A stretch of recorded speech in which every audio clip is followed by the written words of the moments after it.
जय श्री कृष्णा एवरीवन। बात करते हैं राहु ग्रह की। राहु ग्रह जब प्रथम भाव में होंगे, फर्स्ट हाउस में, मेष लगन की कुंडली में, तो क्या फल होगा ये समझते हैं। यदि आपको यही जानना है कि मेष लगन की कुंडली में प्रथम भाव में राहु क्या फल देंगे, तो आप इस वीडियो को 4 मिनट तक स्किप कर सकते हैं। इससे पहले मैं राहु ग्रह के बारे में बात करूंगी, थोड़ा सा प्रथम भाव के बारे में बात करूंगी। उसके बाद 4 मिनट पर आप इस वीडियो को सुन सकते हैं जिसमें मेष लगन में फर्स्ट हाउस में राहु ग्रह की बात हुई है। राहु ग्रह के बारे में बात करें तो ये जो ग्रह है वो पूर्व जन्म और इस जन्म की कड़ी को दर्शाता है। ये जो ग्रह है तमोगुणी है, पाप ग्रह है। जैसा कि आप जानते हैं, स्वर भानु के राक्षस के जो उसका सिर और धड़ अलग हुआ था अमृत पान के बाद, जिसमें सर जो है वो राहु ग्रह को से रिप्रेजेंट है और जो धड़ है वो केतु ग्रह से रिप्रेजेंट है। ये छाया ग्रह माना जाता है वैदिक एस्ट्रोलॉजी में। और अगर आप देखें तो जो सर है वो हमारे 4 सेंसेस को लिए हुए हैं, यानी कि जो देखने की क्षमता और सुनने की क्षमता और सूंघने की क्षमता, चखने की क्षमता, टंग, आइज, ईयर, नोज, आप ऐसा कह सकते हैं। तो ये जो क्षमताएं हैं वो राहु ग्रह से संबंधित है। राहु उसमें और उलझाता है जातक को। केतु जो है वो सिर्फ आध्यात्मिक के तौर पर है और वो आध्यात्मिक लेवल तक ले जाता है जातक को। तो जब हम राहु ग्रह के बारे में बात कर रहे हैं तो उससे एक बात कर देते हैं कि ये जो है हमारे पूर्व जन्म के कर्मों से संबंधित एक बॉन्डेजेस को भी बताता है। इनके साथ बैठे ग्रह या ये जहाँ बैठे हैं प्लेसमेंट, वो पूर्व जन्म के कर्मों को भी दर्शाता है। बात करें अगर हम, तो ये एक अन्वेषण यात्रा, यानी कि जिसका डेस्टिनेशन पता नहीं है, भ्रम होना, बिना फालतू के बिना मतलब के इधर उधर कुछ खोजना, कुछ ढूंढना, ये इस सब चीज़ों को बताता है, इन सब चीज़ों को दर्शाता है। अगर हम बात करें तो अननेसेसरी रोमिंग। और अगर हम बात करें राहु ग्रह के बारे में तो ये जो है वैधव्य का कारक भी माना गया है, ये आइसोलेशन का कारक भी माना गया है, या फिर मल्टीपल रिलेशंस का कारक भी माना गया है। यानी कि जो चीटिंग, फ्रॉड, जो सट्टा, लॉटरी, जुआ, जो भी क्राइम है, जो अननेसेसरी जो भी चीज़ें हैं, जो नशे हैं, वो सारी चीज़ें राहु से रिलेटेड है। राहु है जो विज्ञान है, रिसर्च है, डेवलपमेंट है, ये टेक्नोलॉजी भी है, ये कंप्यूटर से रिलेटेड चीज़ें, जो कोडिंग होती है कंप्यूटर की, वो सब से संबंधित भी है राहु। राहु ग्रह जो है वो एक ट्रैप भी है, जाल है। ये एक ट्रैप है, जाल है, षड्यंत्र है। कई बार जो व्यक्ति राहु प्रभावी व्यक्ति होता है, जातक होता है, जातिका होता है, वो खुद भी उसी ट्रैप में फंस जाते हैं। जैसे मकड़ी अपने ही जाल में कभी कभार फंस के मर जाती है। तो यही होता है राहु का, आप कह सकते हैं, प्रभाव। ये सारे इलीगल काम हैं, ये टेक्नोलॉजी भी है जो बढ़ रही है, जो गूढ़ विद्याएं हैं, वो सब राहु है। तो राहु ग्रह से इन सब से चीज़ों से संबंधित करके हम देखते हैं। बात करें प्रथम भाव की तो फर्स्ट हाउस है किसी भी जातक की पर्सनालिटी को बताता है। पर्सनालिटी कैसी होगी वो प्रथम भाव को देख करके आप समझ सकते हैं। ये है जो ना सिर्फ फिजिकल एट्रीब्यूट्स बल्कि साइकोलॉजिकल एट्रीब्यूट्स भी, यानी कि सिर्फ ना बाहरी व्यक्तित्व, शरीर, कद, काठी, वर्ण, आकृति, बल्कि स्वभाव भी हम प्रथम भाव से देख सकते हैं। मस्तिष्क का विचार प्रथम भाव से किया जाता है। समाज में क्या प्रतिष्ठा है उसका विचार प्रथम भाव से किया जाता है। तो इस तरह से हम देखते हैं। अब हम बात करते हैं मेष लगन में राहु का क्या फल होता है।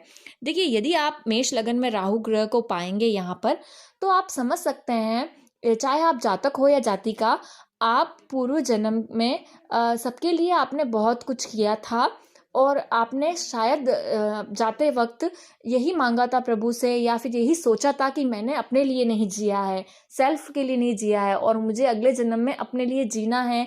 इस तरह से यही सोच के आपको ये जन्म में राहु फर्स्ट हाउस में मिला है। आप सेल्फ के लिए जीते हैं, बिना किसी की परवाह किए, बिना रूल्स रेगुलेशन किए, बिना समाज के बंधनों को देखते हुए। आपको उससे कोई फर्क नहीं पड़ रहा है, आप अपने लिए जीने आए हैं। यहाँ पर मेष राशि ली है आप लोगों ने, यानी मस्तिष्क का है ये मस्तिष्क के पार्ट में प्रथम भाव में मेष राशि, प्रथम राशि आप सेंसेस से जुड़े हुए काफ़ी हैं, आपके जो सारे जो सेंसेस मैंने बताए, अच्छा खाना, अच्छा आप देखना पसंद करते हैं, सुनना और वो सारी चीज़ें। अब यहाँ पर आपके ऊपर डिपेंड है कि आप इस राहु प्रथम भाव में हैं, आप उसे किस तरह से लेते हैं। क्या आप इस जीवन में पॉलिटिक्स करके, षड्यंत्र करके, ट्रैप्स करके आप उसमें उलझना चाहते हैं, या फिर आप एक गूढ़ विद्या, अच्छी टेक्नोलॉजी की विद्या, आप उस तरफ भी जा सकते हैं, रिसर्च की तरफ भी जा सकते हैं। तो वो एक पर्सन टू पर्सन अपने ऊपर डिपेंड है। बाकी तो डेस्टिनी ने जो तय किया है वो तो होना ही है।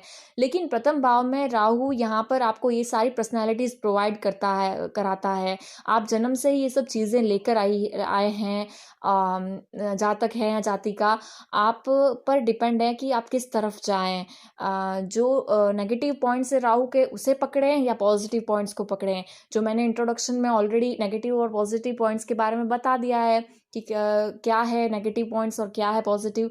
तो अगर आप बात करें मेष राशि में, मेष लगन में राहु की, तो यहाँ पर बहुत सारे हृदय में आप चिंताओं को लेकर निवास करते हैं। कारण ये है कि आप बिना सोचे समझे, बिना समाज के बारे में सोचे, समाज क्या कहेगा, आप भिड़ जाते हैं, लड़ लेते हैं, दुश्मनी कर लेते हैं, और फिर आपके चिंताएं तो अवश्य रहेगी। जब आपके आसपास इतने सारा ऐसा माहौल होगा। ऐसे जातक जिनकी कुंडली में राहु फर्स्ट हाउस में है, वो उन्नति तो करते हैं, लेकिन वो बहुत ज़्यादा स्ट्रैटेजीज़ का उपयोग करते हैं, इल्लीगल तरीके से भी करते हैं, गुप्त युक्तियों का आश्रय लेते हैं। ये मंगल की राशि में है, मंगल क्रूर ग्रह है। मंगल राहु की युति भी अंगारक योग कहलाती है। तो क्रूर ग्रह के राशि में राहु और क्रूरता प्रदान करता है जातक के व्यवहार में, स्वभाव में। ये क्रूरता, झूठ, दांव या अपनी स्वार्थ सिद्धि के लिए झूठ बोलना, धोखा देना, इनके लिए आम है। गुप्त युक्तियाँ चलाना, या इस तरह से आप देखेंगे कि एक हिडन बुद्धि, या हमेशा एक हिडन चीज़ इनके माइंड में रहती है, इनकी पर्सनालिटी में। इनका एक फिक्स्ड पर्सनालिटी नहीं होता है ऐसे लोगों का, जिनका राहु फर्स्ट हाउस में होता है कि आप ये व्यक्ति हैं। नहीं, वो बहुत अलग व्यक्ति हैं। जैसे बाहर दिखते हैं उससे कहीं अलग होते हैं अंदर से, और बहुत विचित्र तरह के जातक की स्वभाव होता है, जातक का माइंड होता है, मन होता है। देखें अगर, तो हम यहाँ पर ये लोग जो है तरक्की तो करते हैं, बट मैंने जैसे कहा कि ट्रिक्स एंड ट्रैप्स और वो सब चीज़ें करके करते हैं। और अगर वो रिसर्च में जाए, कोई अच्छी विद्या को अध्ययन करे और उस तरफ जाए, कंप्यूटर कोडिंग वगैरह उस तरफ, तो ये आसानी से भी तरक्की कर सकते हैं। पांचवी दृष्टि इनकी संतान भाव पर पड़ रही है। इनकी 3 दृष्टियां होती है, पंचवी, सप्तमी और नवमी। पांचवी दृष्टि से संतान भाव को देख रहे हैं। इस कारण से यहाँ से रिलेटेड चीज़ों में थोड़ा परेशानी देखी जा सकती है, क्योंकि सिंह राशि आ रही है। सिंह राशि सूर्य की होती है, सूर्य और राहु की शत्रुता है, जैसा आप लोग जानते हैं। तो यहाँ पर प्रॉब्लमेटिक होगा अगर कोई ग्रह बैठे हैं, तो उससे बाकी जो पंचमेश कहाँ पर बैठे हैं उससे देखा जा सकता है, ये भी डिपेंड करता है।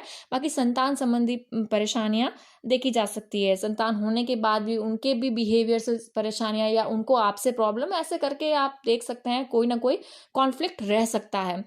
अगर आप देखें तो 7वीं दृष्टि है, अगेन यहाँ पर केतु होंगे। जब राहु फर्स्ट में है तो जहाँ 7 लिखा हुआ है तुला राशि, वहाँ केतु होंगे।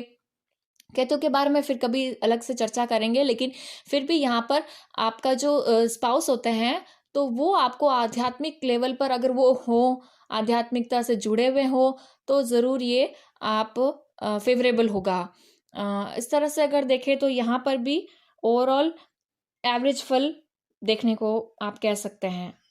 वहीं पे बात करें नवमी दृष्टि की, तो नवमी दृष्टि, नवम भाव जो होता है भाग्य का होता है। नवमी दृष्टि से ये भाग्य भाव को देख रहे हैं। भाग्य का साथ मिलने में अड़चने आती है। अचानक से कभी भाग्य का साथ मिल गया, अचानक से जैसे लॉटरी होती है, अचानक से भाग्य खुल गए, और कभी कभार प्रॉब्लम्स या अड़चने देख सकते हैं। वहीं पे बात करें और कोई ग्रह बैठे हैं नवम भाव में, तो वो भी मैटर करता है। ऐसे जातक जो होते हैं जिनका लग्न में राहु होता है, वो बात को छुपाने वाले, और इस तरह से जैसे मैंने कहा बहुत ही अलग सी पर्सनालिटी लिए हुए होते हैं, कभी कुछ तो इस तरह से आप देख सकते हैं। वहीं पर इनकी निर्बल बुद्धि होती है, कभी कभी निर्बुद्धि की बातें करते हैं।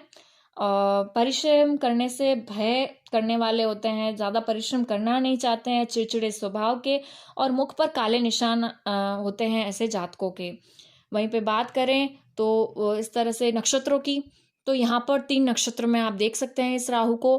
राहु पहले थोड़ा जान लेते हैं कि अगर नेगेटिव प्रभाव दे रहे हो आपके जीवन में और आप लोग नहीं चाहते हो कि ये ऐसा प्रभाव दे, तो आप भगवान भैरव बाबा की शरण में जा सकते हैं। लगन में राहु वाले, इससे क्या होगा कि आपको भय से तो मुक्ति मिलेगी। अननेसेसरी जो भय होता है जीवन में आपको लग रहा होगा, उनसे तो मुक्ति मिलेगी, बट आपको एक सही डायरेक्शन मिलेगा भगवान भैरव की उपासना करने से। बटुक भैरव की उपासना हर कोई कर सकता है, तो उस तरह से पॉजिटिव रिजल्ट यहाँ मिलेंगे।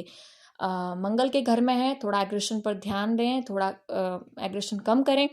बात करें अगर हम अश्विनी नक्षत्र की, तो केतु का नक्षत्र, केतु के नक्षत्र में राहु का प्लेसमेंट, यानी कि अश्विनी नक्षत्र में राहु है। यहाँ पर आक्रामकता है, एक एग्रेशन है। इनको अपने एग्रेशन को सही से यूज़ करना है, पॉजिटिव वे में यूज़ करना है। एक उच्च ऊर्जा है, बहुत ज़्यादा जल्दी रिजल्ट चाहिए ऐसी।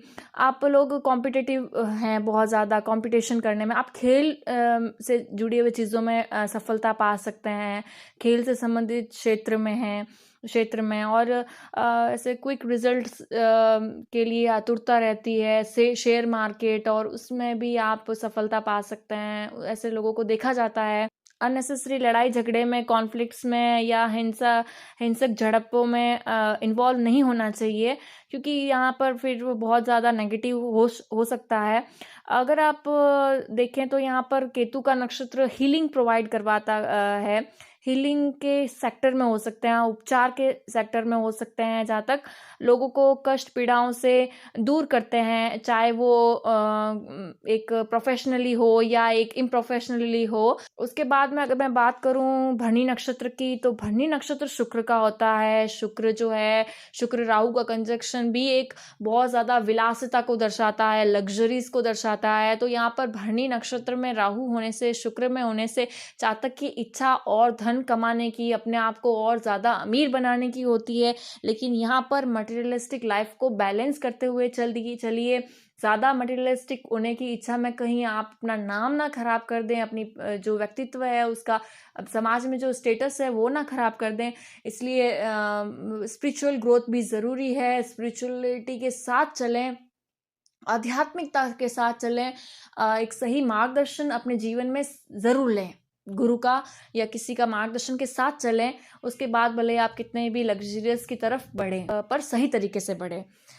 यहाँ पर ट्रांसफॉर्मेटिव को भी दर्शाता है, न्यू बर्थ, न्यू लाइफ को दर्शाता है भरणी नक्षत्र। तो जीवन में कई बार होता है कि एक अलग ही जन्म जीवन हुआ ऐसा मिलता है, ऐसे पड़ाव आते हैं, ट्रांसफॉर्मेशन का दौर रहता है भरणी नक्षत्र में राहु। बात करें अगर हम तीसरे नक्षत्र की, कृत्तिका नक्षत्र, ये सूर्य का नक्षत्र है। सूर्य के नक्षत्र में राहु की ऊर्जा इस तरह से होगी कि यहाँ पर ये अगर पॉजिटिव रिजल्ट देगा तो यहाँ या तो ये जातक को आत्मसम्मान से भरपूर बना देगा, एक सेल्फ कॉन्फिडेंस होगा, लीडरशिप क्वालिटी होगी, आगे बढ़कर काम को करेंगे, पॉजिटिव होंगे, पॉजिटिवली फेम होगा इनका। बट अगर सूर्य कहीं ना कहीं कुंडली में अच्छे नहीं बैठे हैं और अगर राहु का यहाँ पर बुरा प्रभाव है, तो आप देखेंगे कि यहाँ पर जातक को या जातिका को कॉन्फिडेंस में कमी, कभी कभार आत्मसम्मान को चोट लगना, या एक समाज में नाम खराब भी हो सकता है, या फिर ये प्रॉब्लमेटिक होगा अपने आप को कॉन्फिडेंस को लेकर, और इस तरह से। तो आज हमने बात की राहु मेष लगन में फर्स्ट हाउस में क्या फल देते हैं। अगर आपने इसे रिलेट किया है तो लाइक शेयर सब्सक्राइब करिएगा। राधे राधे।